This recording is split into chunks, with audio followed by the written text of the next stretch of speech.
Daily beloved brethren in Christ, loving greetings to you in the miraculous and marvelous name of our Lord and Savior Jesus Christ.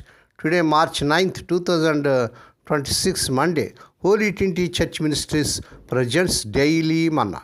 Today's subject, to be silent. To be silent. Now let us open our Bibles and read a verse from Ecclesiastes 3rd chapter 7th verse. A time to keep silence. May God add His blessings through the reading of His precious word. Dear children of God, saints of God, it is true that there is no power given us by God which more evidently distinguishes us from the beast than the power of intelligent speech. But it is also true that the Christian who remains calm and without panic in the face of adversity and trial and refuses to speak critically and unkindly of any who have taken the lower road more nearly emulates the spirit of Lord Christ.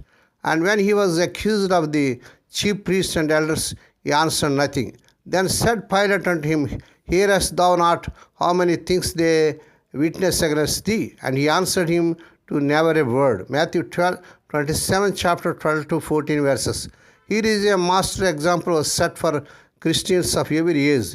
The mighty, omnipotent Son of God, at whose single word the universe imagined all of its complex glory, choose to remain completely calm and utterly silent. How many of us in a like circumstance would have felt called to preach, to justify, to take matters into our own hands, and to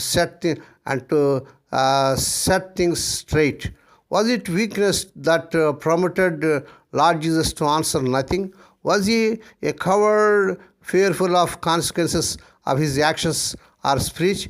Did the fact of his silence repudiated his previous pronouncements and decisions? Never. This is actually one of the most majestic pictures of divine strength in all of Scripture. To the spectators observing this drama, it doubtless appeared that the presumptuous Galilean was being reduced to an insignificant cipher, completely defeated and discredited. You and I know that they were looking through the wrong end of the telescope, for the centuries have reduced to dust and infamy the mob who murdered the savior of mankind. Our species produced tension and stress, but this is not altogether a product of today. Remember, if you will, the very perilous condition and position of the children of Israel as they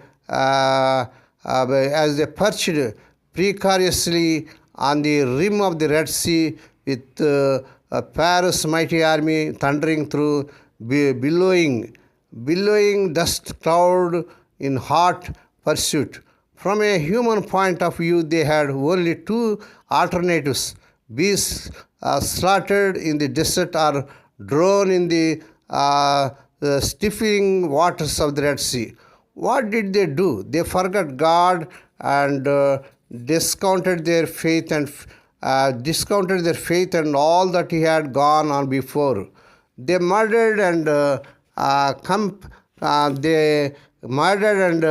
complained, and with vocalized bitterness expressed their desire to return to the slavery and misery of Egypt rather than take their chances with God. Moses' voice trumpeted through the camp with words that struck home and sobered the unruly mob.